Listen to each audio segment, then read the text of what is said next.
Trap game? What trap game?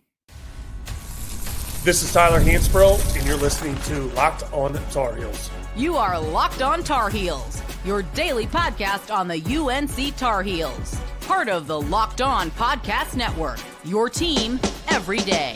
Hey there, what's up? It's Wednesday, March 5th, 2025. Welcome into the Locked On Tar Heels podcast, the only daily North Carolina show out there. I'm your host, Isaac Shade. You're joining me at the place to get your Tar Heels content every single day. It's all part of the Locked On Podcast Network. Thanks for making us your first listen and watch this Wednesday to get things started with your day. Special shout out to all the everydayers joining us, all the members of the Locked On Tar Heels Discord, and of course, our great insiders.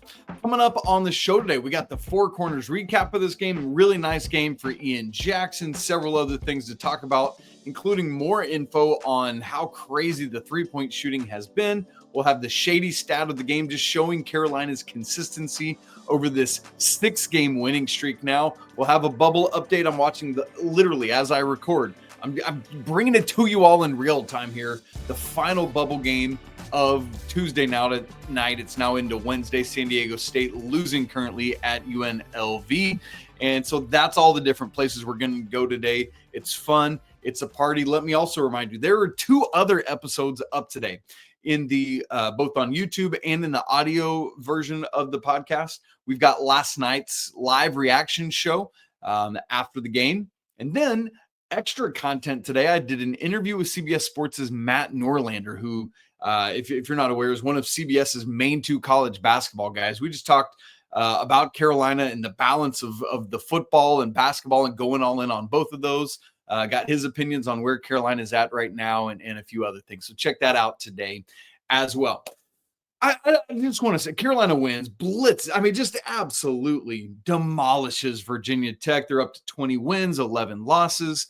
And still very much in the bubble conversation. It's really up in the air, right? We're just all guessing at this thing. But can I just say this? How fun has this been? I know this season has been up and down and topsy-turvy and frustrating at times, but it's felt very much. I wish it had happened earlier. But man, this run has been fun. I hope you've been enjoying going on it. I hope you've been enjoying going on it with me, because I've been enjoying going on it with you. And hopefully it's going to keep riding for another couple of weeks here. We will find out. There was a lot of concern over this Virginia Tech game being trappy with Duke upcoming on Saturday. Not a chance.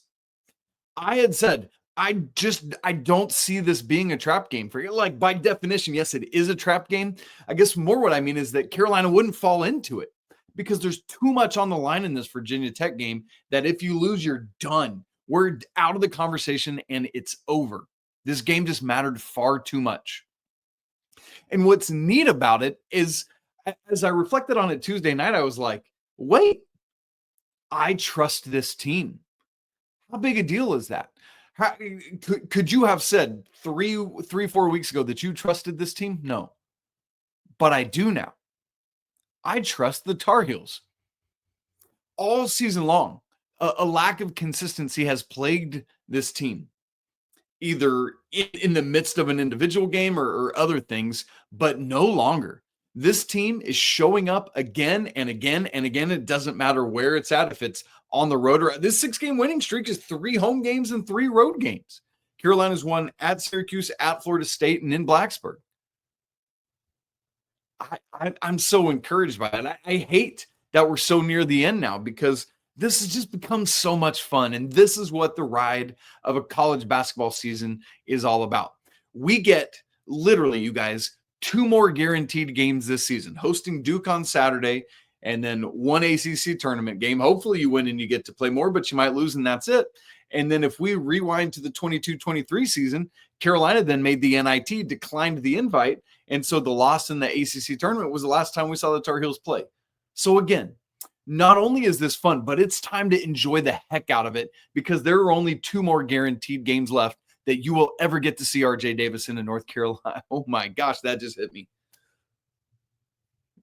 2 more guaranteed games that you will get to see RJ Davis in a North Carolina uniform. Good grief, I hope it's more, but it could be 2. So I had no fear of this being a trap game because these guys knew, man, they had to do it. This was dominance. This was an abolishment. And then, to be fair, we found out just before tip that Virginia Tech was going to be without Toby Lawal, their leading scorer, their leading rebounder. So that certainly was a factor in the game, sure. But man, still, Carolina went out, killer instinct, dominated, kept pushing out the lead, did all that stuff you want them to do. The Tar Heels finish 6-6 on the road overall this season, 5-5 in ACC play, and then the 2 non-con road games, losing at Kansas. Boy, would like to have that back, and then the win at Hawaii. And where I'm at with this team, I'm curious if you feel this way. I really feel like there has been a massive jump, a massive leap in maturation and other things. And I firmly believe, I say this with true sincerity, this version of the Tar Heels would have been in the NCAA tournament with room to spare if they had figured out where they're at right now by, say, mid to late December. We'd be having a whole different conversation right now. You'd take it back as far as had they won against Michigan State, had they started to figure things out, or just that you think of the what ifs. Had that final shot against Stanford not gone in, Carolina wouldn't have any losses outside of Q1. I feel like we'd be in right now. I know there's the Q1, so maybe you got to win the weight game as well. Whatever. It's just this team, this version of this team would be in comfortably. And we got to talk about the eye test, right? Like, I know that the selection committee, which funnily enough is chaired this year by Bubba Cunningham, our athletic director, I know the committee's rules say that they don't pay attention to how a team is playing lately. That used to factor in. What is your record in your last 10? But that's not part of the official metrics anymore. But answer me this, fair listener of Locked On Tar Heels or fair watcher of Locked On Tar Heels. How can your humanity not see what Carolina is doing right now and be like, there's some bubble teams that are tanking right now. I see you, Wisconsin, right? I see you, Oklahoma. And so how can your humanity not look at that and be like, well, this is a team that should be in because they're on the bubble with these other teams, but they're playing lights out right now. I feel like that at some level, consciously or subconsciously, would affect my vote. And that's how they do it, right? They vote and they put it all together. I think that would be part of it. As for this game, what I loved, we talked about it, yes, being a trap game by definition, but Carolina not falling into the trap. Man, right out of the gate, you could tell it. A strong start. They had 11 points in the first 3.5 minutes of this game. But I don't know about you. I started to get a little nervous. Maybe they were clinching up because for the next 9 minutes or so, from like 16.5 to till there was 7.5 left, Carolina just scored 10 more points to get to 21. They were down 2. It was 23-21 in favor of Virginia Tech. That's so crazy. I'm trying to put that math together right now. Carolina, with just over 7 minutes to go, had 21 points. They finished the game where they get 91, right? 91 total points. Yeah. So let's do this math here very quickly. 91. No, I don't have to. 91 minus 21 is 70. That means over the final 27 minutes of this game, they scored 70 points. Holy cow. What are we talking about here? I hope my math didn't just fail me right there, because if I did that math correct, that's insane.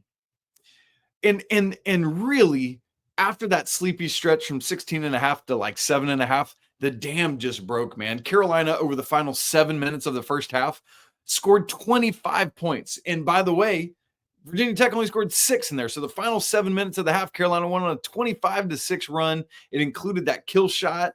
We talked about it on the live reaction show where Carolina went on a 13-0 run. It was 19-1 extended from that moment until into the second half. It's crazy. But here's the tough part that I got to say, you guys, and this is painful to talk about, but I think we gotta. That 25-6 run over the final 7 minutes of the first half came with Elliot Cadeau sitting on the bench. I'm conflicted. Elliot, yes, 4-to-1 assist to turnover ratio, 12 assists, 3 turnovers in this game. But he had just 2 points. He had no rebounds and was, I'm going to say, just plus 12, which is a great plus minus. But there were 5 other Tar Heels that were plus 20 or better. And yes, that playmaking is wonderful. His vision is wonderful. But I feel like the offense often operates, I guess often and operates are hard to say together. The offense often operates, if you put those 3 words together, better and has more spacing when RJ is running the show, as he did down the stretch of the 21-22 season. I like it when it's RJ and some combo of Seth Trimble, Ian Jackson, Drake Powell, Jalen Withers, Ven-Allen, Lubin. Jay-Witt wasn't as effective in this game. So in this game, I really like the RJ, Seth, Ian, Drake, Powell, Ven-Allen, Lubin combo or quintet, whatever. And I know that we've kind of gotten away from that small ball. And a big part of why Carolina is doing so well is Drake is mostly playing at his natural small forward position, the 3. But man, I like that lineup a lot. In fact, that was the most effective lineup in this game. They were plus 12. They outscored Virginia Tech 17-5 in their 5 minutes and 23 seconds of play. If you watch this game, you by the way, heard the announcers even talk about this as well, how they were thinking Carolina seems to be functioning and operating and having better space better with RJ at the point rather than Elliot. Why? Because RJ has so much gravity that he demands your attention. Elliot, I can go back off here into the desert and sit here back on the back of this couch and stay away from Elliot, daring him to beat me with a shot. You wouldn't dream of doing that to RJ Davis. And so it allows for a lot more spacing to happen.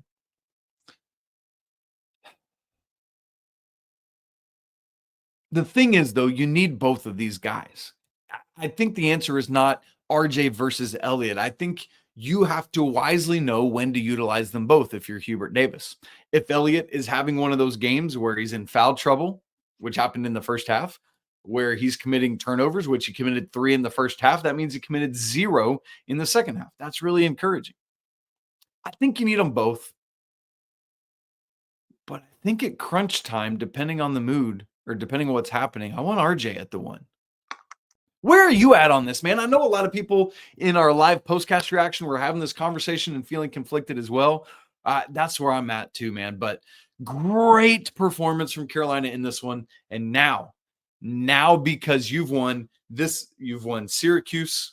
I'm not going to remember all these in real time. Syracuse, NC State, Virginia, Florida State, Miami, and now Virginia Tech.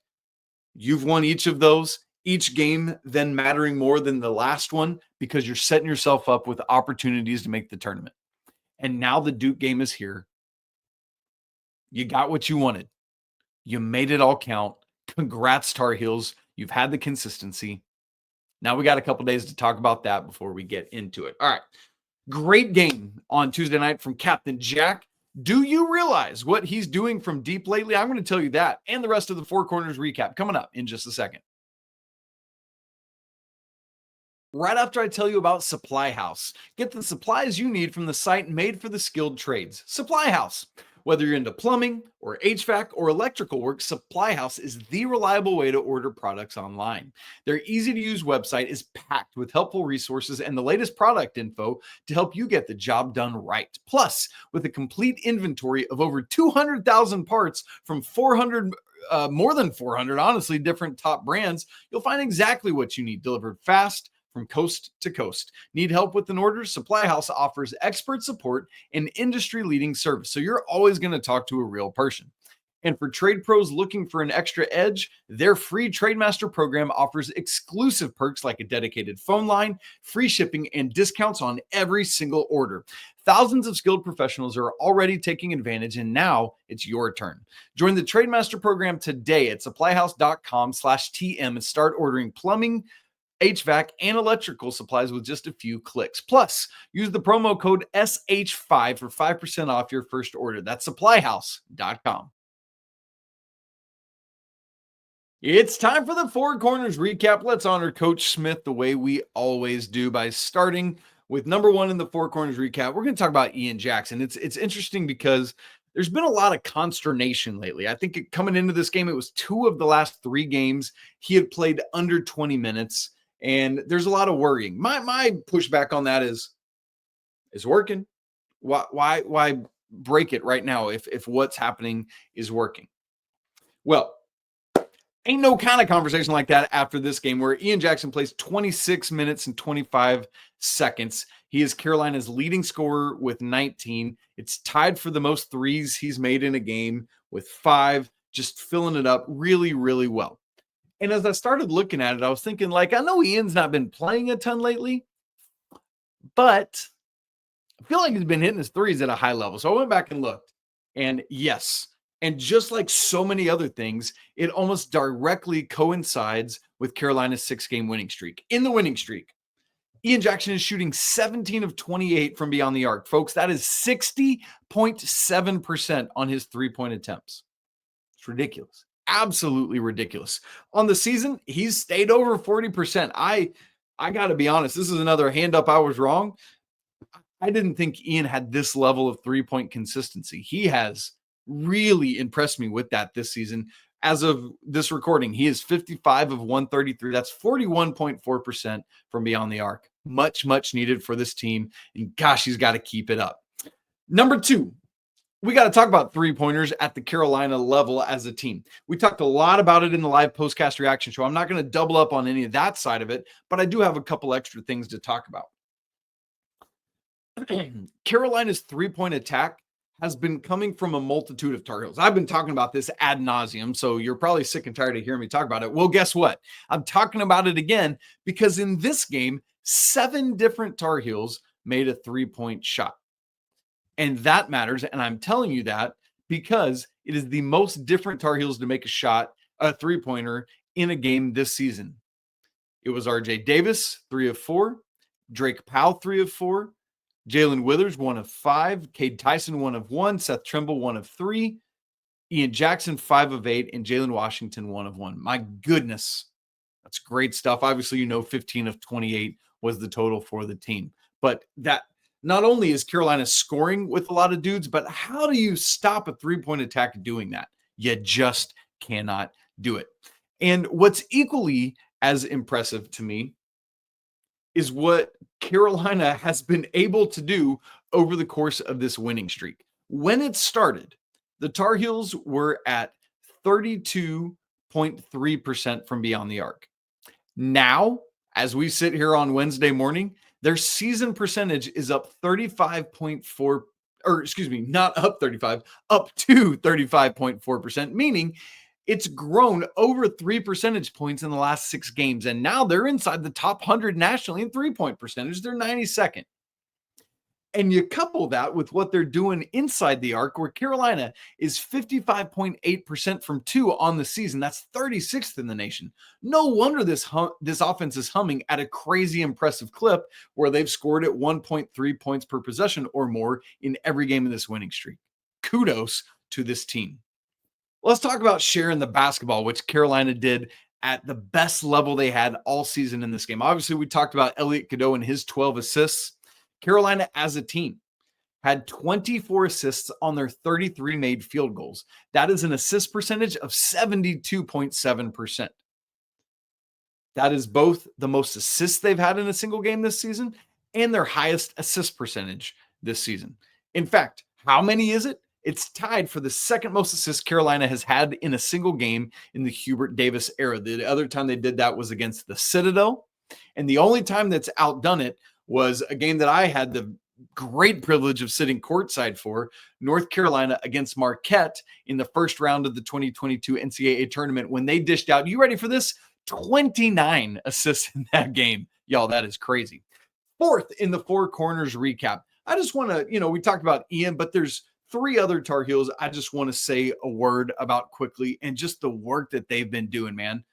Because it's guys that have all just been quietly really, really, really helping Carolina's winning streak here. And the first is Ven-Allen Lubin, man. I've come to really appreciate him. As Carolina hits threes, it opens things up for him. And as he works inside, it opens things up outside for Carolina. Like, it's this great symbiotic relationship. But I think the Tar Heels have figured out who Ven-Allen is and what he can do, and vice versa. He's really figured out how he can best help this team. I'm encouraged by it, both for what's happening now and looking ahead, if we're being honest, to next season. In this game, very efficient yet again, 5 of 6 from the field. His field goal percentage now on the season is up to 71.1%. He's got double-digit scoring in 5 straight games. Did you realize that about Ven-Allen Lubin? And in that stretch, 13.2 points per game. How about Drake Powell, man, and all the winning stuff he's doing? Another game with a bunch of assists and no turnovers. 3 assists, 0 turnovers in the last 8 games. Drake Powell has 16 assists and just 2 turnovers. That is an absurd 8-to-1 assist to turnover ratio from Carolina's small forward. Yes, all of that. I mean, you just think about the job RJ has been doing with playmaking. You combine the shooting guard and the small forward helping out with what Elliot's doing. It's insane. And then the other thing with Drake is it's not just the assists and turnovers. Or lack thereof with turnovers. In the last 2 games, he is 5 of 7 from beyond the arc. During the 6-game winning streak, Drake is shooting 65.5% from the field, and in the last 4 games, he's got 11.8 points per game. And then the other guy I want to mention in this fourth part of the Four Corners recap is Seth Trimble, man. I just felt so bad for him. The head injury he had, missing a couple games, because he had just been on fire to start this season. But he's really rounded back into Seth form. Has a 3-pointer made in each of the last 3. Only 1 on Tuesday night, but had multiple in each of the previous 2 games against the Florida schools. That block that Seth had on Tuesday, it reminded me, that was like Michigan State level from the NCAA tournament last year. And in the last 5 games, he's scoring 12.8 points. In the last 3 games, that goes up to 14.7. Seth Trimble is really finding his way back in, and it's critical for the Tar Heels, doing it on both ends of the court. All right, we still got to get to our shady stat of the game. What Carolina's offense is doing is so consistent, game after game, half after half. I'll share that with you in just a second. Plus, where are things out on the bubble? How is Carolina looking? Are they going to get in? We'll talk about that in just a second.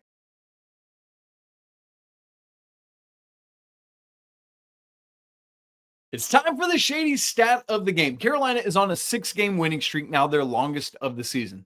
In that 6-game winning streak, this is how college basketball works on the men's side. They've played 12 halves of basketball, right? 2 halves per game for 6 games is 12. Way to go. Way to do math with me.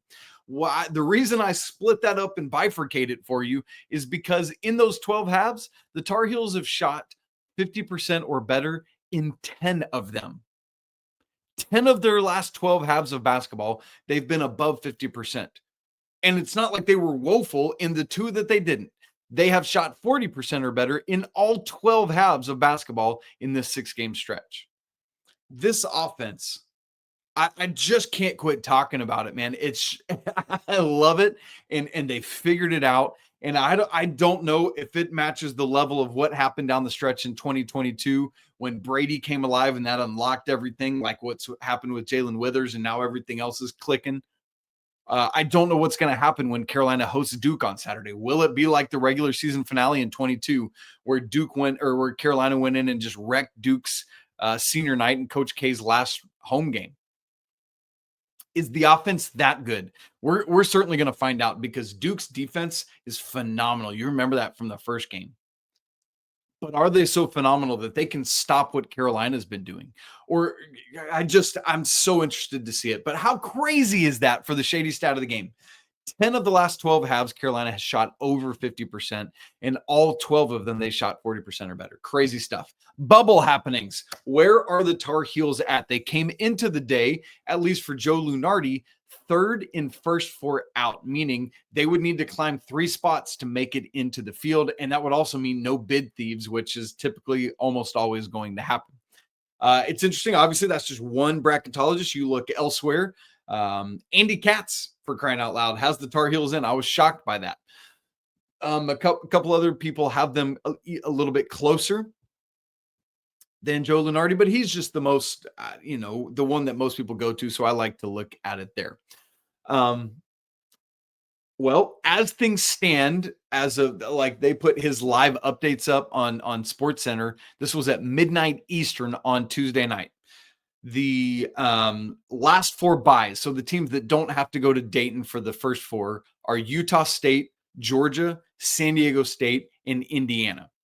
The last 4 in Arkansas, Ohio State, Nebraska, and Boise State. And then first 4 out, Carolina moves up to the top of that group, meaning they just need to climb one more spot and they're in. So it was Carolina, Oklahoma, Xavier, and then Texas. So that's where things stand as we record here, Tuesday into Wednesday, very late, very early, whatever you want to call it.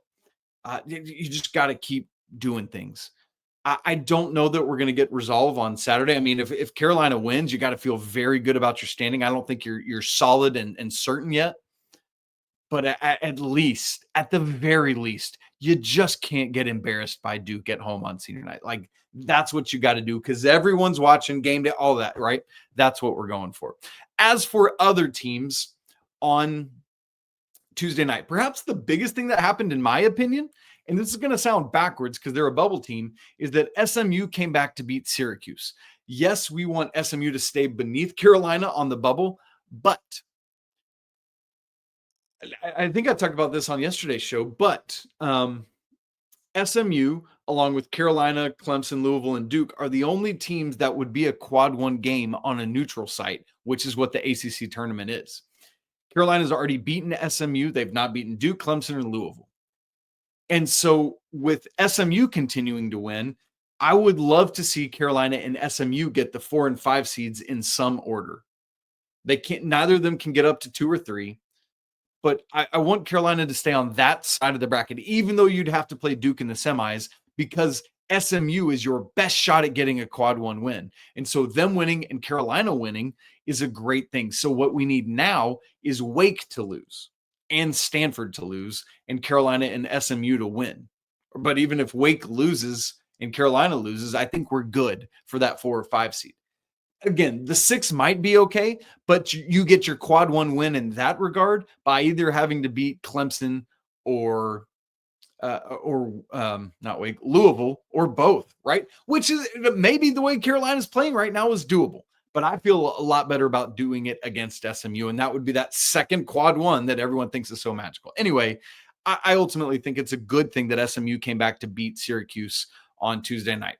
As for the rest of the bubble, let me give you the winners and the losers, and then we'll just kind of, I've already shared with where kind of the bubble is standing now. The winners were Georgia winning at South Carolina, I believe it was. South Carolina had spoiled a couple other teams lately, Texas and somebody else, but there you go. Texas wins in overtime, unfortunately, at Mississippi State. That's a bummer. Baylor just barely hangs on at TCU. Both of those were kind of bubble teams. I actually think that was probably good for Carolina because it knocks TCU further down and kind of solidifies Baylor a little bit more. SMU won. We just talked about that. Ohio State wins in double overtime over Nebraska. So that's kind of the winner and the loser there. Arkansas won at Vanderbilt on Tuesday night. Colorado State wins handily. Boise State wins handily. That's kind of a bummer because that's this team that for some reason people have right above the Tar Heels. And then West Virginia also won. I think they were already in, but still. And then the losers, Indiana lost at Oregon. That's good. TCU already talked about lost against Baylor. Nebraska loses against Ohio State.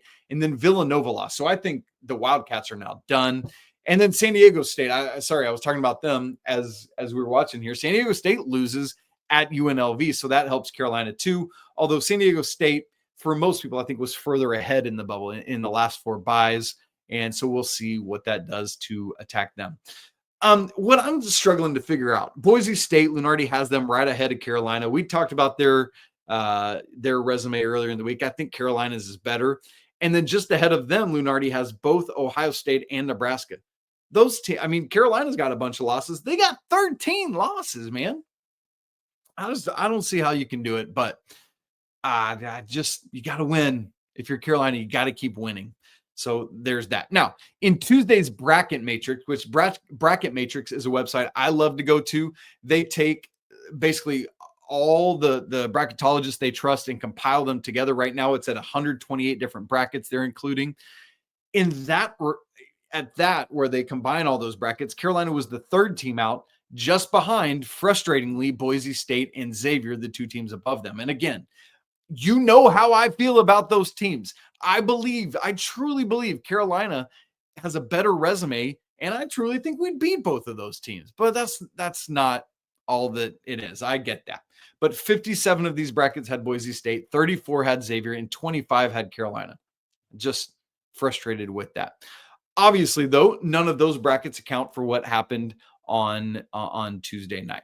So just to wrap, there's a couple more bubble teams that are in action tonight, Wednesday. Cincinnati and Pitt. I'm calling them a bubble team here, but they're very, very done. It's just last grasps at straws. The two games that I think you should care about and that I definitely care about are number 15, Mizzou at Oklahoma. I live in the state of Missouri, so lots of Tigers fans around me, and I'm definitely going to be one of them on Wednesday night. Got to keep knocking Oklahoma down. And then Xavier at Butler. I'm going to actually have the chance to meet Gordon Hayward here in just a couple weeks during March Madness. We're going to be on the desk together for some studio work. And so I need his alma mater, the Butler Bulldogs, to knock off Xavier at home and just send the Musketeers spiraling. Sorry about you, D'Artagnan. We can't have you around. Also, it's not really a bubble situation, but Marquette is going to UConn tonight, and UConn is sitting on like that 8-9 line. I would love to see UConn and Duke in a second round matchup. You with me on that? Right. That would be so fun.